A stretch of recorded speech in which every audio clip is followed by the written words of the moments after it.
Welcome back to channel Todopedia, dan di video kali ini kita bakalan bahas gimana sih strategi investasi ketika suku bunga turun. Di mana ketua The Fed, Jerome Powell, ini terus memberikan sinyal yang makin jelas untuk menurunkan suku bunga Amerika. Dan biasanya negara lain termasuk Indonesia itu bakalan cenderung ngikutin Amerika untuk juga nurunin suku bunga. Jadi kita bakalan bahas nih ya, gimana sih strategi investasinya kalau kedepannya suku bunga itu diturunin. Nah, sebelum kita mulai, pastiin kalian cek konten-konten di channel Todopedia karena banyak banget konten-konten yang menarik buat kalian. Dan jangan lupa juga subscribe dan tekan lonceng notifikasi supaya kalian terus up to date sama channel Todopedia. Oke, langsung aja kita mulai.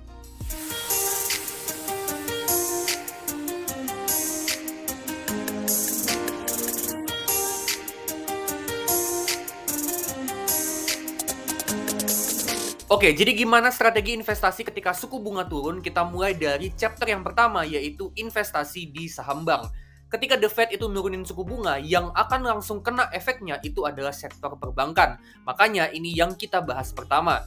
Ketika suku bunga turun, efeknya ke bank itu ada dua. Pertama adalah bunga tabungan dan deposito jadi makin kecil, dan yang kedua adalah bunga pinjaman juga mengecil.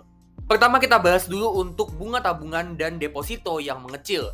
Ketika bunga tabungan dan deposito mengecil, maka itu bakalan ngurangin beban bunga yang harus dibayar bank ke nasabahnya yang punya rekening tabungan sama deposito. Dan dengan beban bunganya berkurang, itu bisa memperbesar pendapatan bunga bersihnya bank, yang mana itu bisa ngebantu untuk numbuhin labanya bank. Jadi penurunan suku bunga ini efeknya positif ke emiten bank secara umum. Tapi secara spesifik, ada beberapa bank yang akan kena efek yang paling signifikan. Nah, bank yang seperti apa? Yaitu bank yang punya casa yang kecil atau low casa banks. Contoh low casa bank itu diantaranya ada BBRI, BJBR, BJTM, BBTN, sama BRIS. Yang mana mereka punya casa rasio itu di bawah 65%. Nah, low casa bank ini punya sensitivitas yang tinggi terhadap suku bunga. Ketika suku bunga naik, beban bunganya naiknya signifikan, tapi begitu juga sebaliknya ketika suku bunga turun. Beban bunganya itu juga bakalan turun signifikan. Nah, jadi ketika suku bunga turun, maka bank-bank ini yang akan dapat benefit yang paling besar, di mana beban bunganya turun drastis dan itu ngebuat pendapatan bunga bersihnya bisa naik signifikan. So, bisa jadi investasi di saham-saham low casa bank, ya contohnya kayak BBRI, BRIS, BJBR, BJTM, sama BBTN, ini bisa jadi opsi strategi investasi terbaik ketika suku bunga turun. Selain bisa memperkecil bunga tabungan, penurunan suku bunga itu juga bakalan ngebuat bunga pinjaman jadi mengecil. Penurunan bunga pinjaman akan ngebuat masyarakat jadi lebih agresif untuk ngambil pinjaman bank atau belanja pakai kartu kredit, yang tentunya itu bisa mendorong ekspansi kredit. Dengan begitu, emiten bank yang akan diuntungkan adalah emiten yang punya likuiditas yang bagus, di mana bank yang seperti ini punya dana simpanan yang cukup banyak, sehingga mereka bisa lebih leluasa untuk melakukan ekspansi kredit.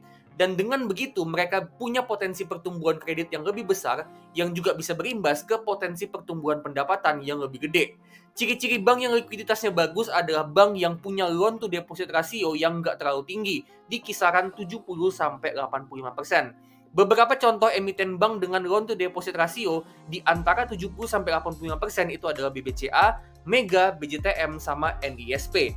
Jadi strategi kedua untuk saham bank adalah pilih saham bank dengan loan to deposit ratio yang ada di antara 70-85%. Selain itu, bunga pinjaman yang mengecil itu juga akan memperkecil risiko kredit macet atau non-performing loan, yang mana itu akan ngurangin beban pencadangan bank. Dengan beban pencadangan turun, maka itu bisa ngebuat laba bersihnya bank jadi meningkat. Dan dengan labanya naik, bank itu punya uang yang lebih besar untuk pertama itu investasi untuk ekspansi bisnis, dan yang kedua itu untuk bagi dividen ke investornya. Jadi secara umum, investasi di saham bank ini bisa jadi strategi investasi yang bagus ketika suku bunga turun. Tapi menurut gua, pilihan sahamnya ini mengerucut secara spesifik ke saham emiten bank dengan casa yang kecil di bawah 65%, dan saham emiten bank dengan likuiditas yang bagus yang ditandai dengan loan to deposit ratio yang ada di antara 70-85%. Yang mana emiten-emiten bank yang kayak gini, mereka ini berpotensi kena dampak yang paling signifikan dari penurunan suku bunga. Oke, next kita masuk ke chapter yang kedua, yaitu strategi investasi di saham non-bank.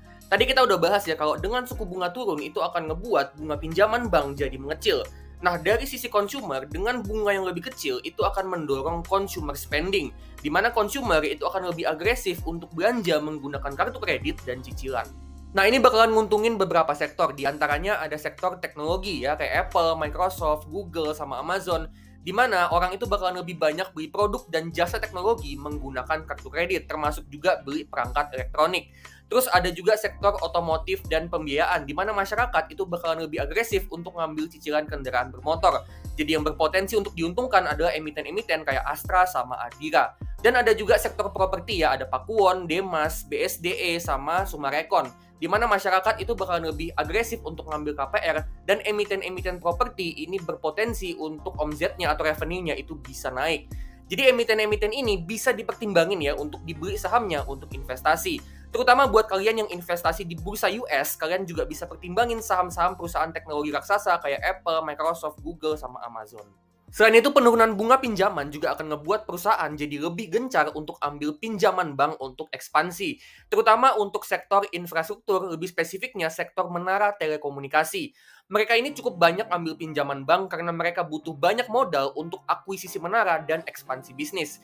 Dengan bunga pinjaman jadi mengecil, itu akan ngebuat beban bunga pinjaman mereka jadi menurun, dan mereka bisa lebih leluasa untuk investasi buat ekspansi bisnis. Jadi sektor menara telekomunikasi ini juga akan jadi salah satu sektor yang diuntungkan ketika suku bunga turun, dan saham-saham kayak TOWR, Tebik, sama MTEL ini bisa dipertimbangin untuk investasi ketika suku bunga turun. Dan kita masuk ke chapter yang terakhir, yaitu investasi non-saham. Salah satu instrumen investasi yang bisa jadi opsi lain selain saham itu adalah reksadana pendapatan tetap. Instrumen reksadana pendapatan tetap ini akan diuntungkan dengan suku bunga yang turun. Kenapa? Karena reksadana pendapatan tetap ini komposisinya itu minimal 80% dari aset under manajemennya itu diinvestasiin ke instrumen obligasi. Nah, terus apa hubungannya nih antara penurunan suku bunga dengan reksadana pendapatan tetap yang 80% itu investasi ke obligasi? Nah, jadi jawabannya itu kayak gini. Dengan suku bunga turun, artinya obligasi yang terbit berikutnya itu akan punya yield yang lebih kecil, yang mana itu ningkatin permintaan ke obligasi lama yang udah ada yang yieldnya lebih gede. Permintaan yang naik akan ngebuat harga obligasi yang lama itu jadi naik, dan itu akan ngebuat nilai investasi dari reksadana pendapatan tetap jadi naik. Terus juga reksadana pendapatan tetap ini punya resiko investasi yang lumayan kecil, yang mana ini juga bagus buat kalian yang punya uang cash cadangan dan belum tahu mau dipakai buat investasi di mana.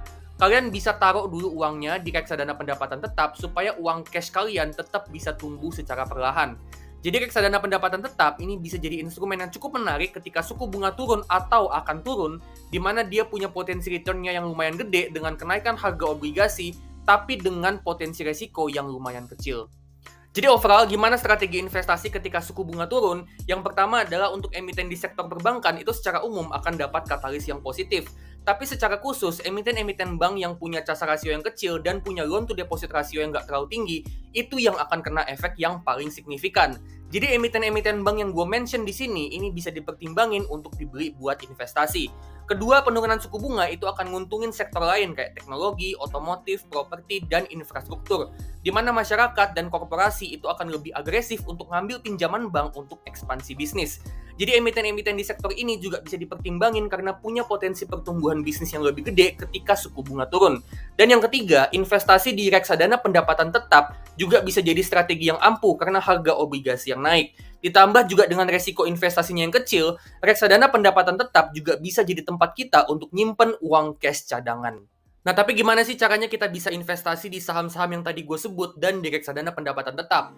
Nah, kita bisa pakai 3 platform ini ya. Untuk saham Indonesia bisa pakai aplikasi Ajaib, untuk saham Amerika bisa pakai aplikasi GoTrade Indonesia, dan untuk reksadana pendapatan tetap itu bisa investasi pakai aplikasi Bibit. Nah, 3 aplikasi ini menurut gue punya tampilan yang enak dilihat dan beginner friendly banget.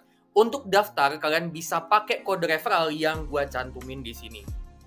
Oke, jadi sekian dulu ya video tentang strategi investasi saham ketika suku bunga turun. Nah, kalau menurut kalian gimana sih strategi yang ampuh untuk investasi ketika suku bunga turun? Apakah mungkin kalian punya strategi lain, punya opini lain? Kalau misalnya ada, boleh banget kalian share di kolom komentar supaya itu bisa jadi insight buat gua dan buat penonton lain. Nah, kalau kalian suka sama video ini, jangan lupa klik like, terus bagiin juga ke teman-teman kalian, dan kalian juga bisa kasih super thanks supaya gue makin semangat untuk bikin video yang bermanfaat buat kalian. Disclaimer ya, ini bukan perintah untuk jual beli, tapi ini cuma analisa gue aja. Keputusan ada di tangan masing-masing dan tetap do your own research. Oke, kalau gitu gue pamit dulu dan sampai ketemu di video selanjutnya.